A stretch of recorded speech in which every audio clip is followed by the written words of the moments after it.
Good day, everyone. My name is Jessa Lapis, one of the reporters of the topic, Fernando Amorsolo.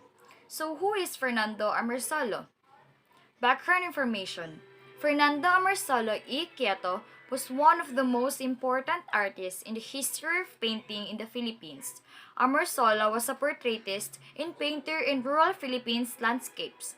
He is popularly known for his craftsmanship and mastery in the use of light. Early life and education of Fernando Amorsolo. Amorsolo was born on May 30, 1892 in Paco, Manila. Amorsolo became a apprentice or a beginner to De La Rosa. Don Fabian De La Rosa, his mother cousin, was also a Filipino painter who would eventually become the advocate and guide to Amorsolo's painting career. So during this time po, Amorsolo's mother embroidered to earn money, while Fernando Amorsolo helped by selling water postcard. Amorsolo's first success as a young painter came in year 1908 when his painting Leondo El Periodico. After graduating from the School of Liceo, he entered the University of the Philippine School of Fine Arts, and then he is primarily influenced with the Spanish people, but mostly his contemporary Spanish master ay sina Joaquin Zorola Basteda and si Ignacio Zaloga. So, to make money during school, Amorsolos joined some competition and did illustration from various Philippines publication. Fernando Amorsolo is a hardworking student during this time, as if he is pursuing his dream but also to show his passion. And through this, he gained pa ng money so that Amorsolo's graduate with medals from the University of the Philippines in year 1914. So now let's go for the career of Fernando Amorsolo. After graduating from the University of the Philippines, he worked as a draftsman for the Bureau of Public Works, as a chief artist at the Pacific Commercial Company, and as a part-time instructor at the said university, where he worked for 38 years. But after 3 years for being an instructor and commercial artist, he was given a grant to study abroad at the Academia de San Fernando in Madrid, Spain, by the Filipino businessman Enrique Zobeldi Alaya. During his 7 months in Spain, he sketched at museums and along the streets of Madrid, experimenting with the use of light and colors. Through the Zobel grant, he was also able to move to New York City, where he encountered post-war Impressionism and Cubism, which would be major influences on his work. So in Spain, he sketched at museums and along the streets while experimenting the use of lights and colors. When he was able to move at New York City, he encountered post-war Impressionism and Cubism, which have the major influences on his work. So, aside for being popularly known for his craftsmanship and mastery in the use of light, Amorsolo is also best known for his simulated landscapes because he often portrayed traditional Filipino costumes, culture, fiestas, and occupations, as you can see in his works. His pastoral works presented an image sense of nationhood in counterpoint to American colonial rule. What do you mean by counterpoint to American colonial rule? Ito yung nangyayari sa mga Pilipino nung pananakop ng mga Amerikano sa atin, where he gave importance to the formation of Filipino national identity. He was educated in classical tradition in aim to achieve his Philippine version of the Greek ideal for the human form. Death. Fernando Amorsolo confined himself to St. Luke's Hospital in Quezon City. He still died of heart failure.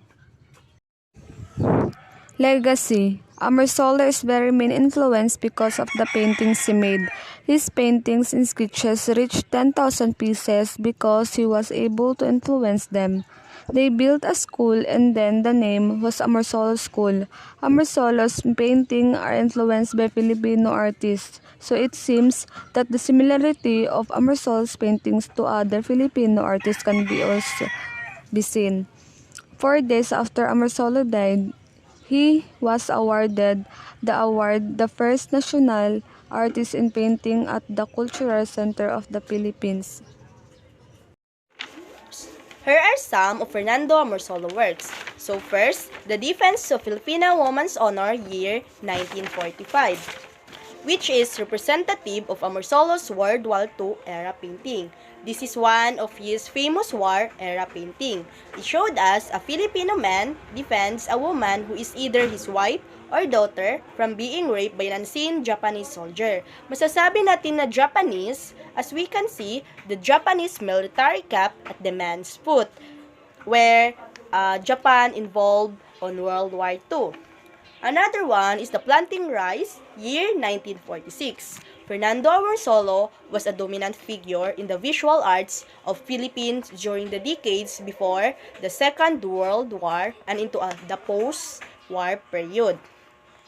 The planting rice with Mayon volcano exhibits the happiness across from the difficulties in planting rice. The Filipino villagers, with their bright plots and straw hats plant together with a fresh and green landscape of plenty behind the Filipino villagers, the peaceful flume and steam.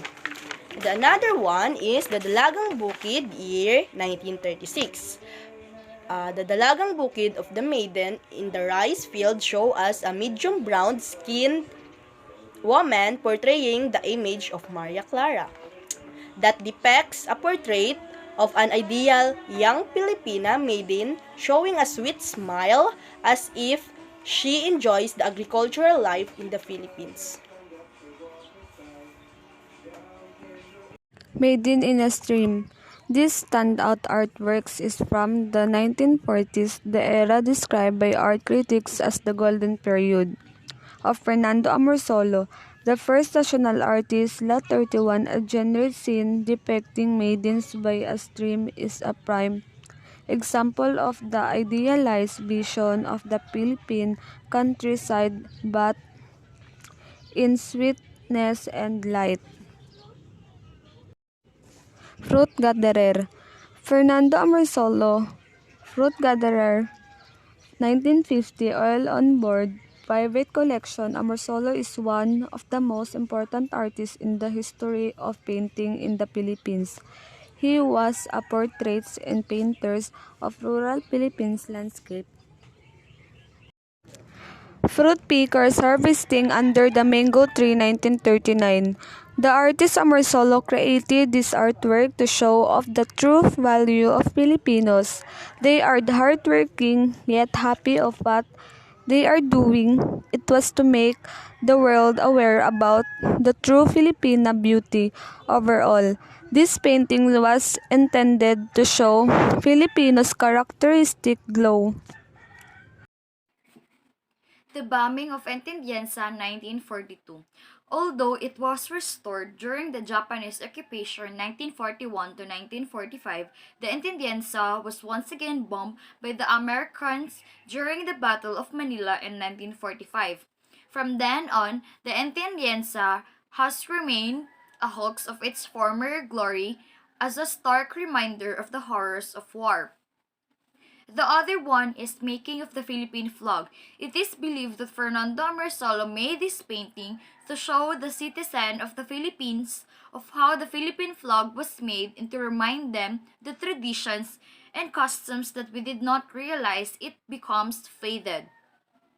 The other one is Afternoon Meal of the Workers or Noonday Meal of the Rice Workers, 1939. Amorsolo painted the Philippine landscape in sunny and colorful depictions that idealize both nature and native beauty of Philippine culture. That will be all. Thank you.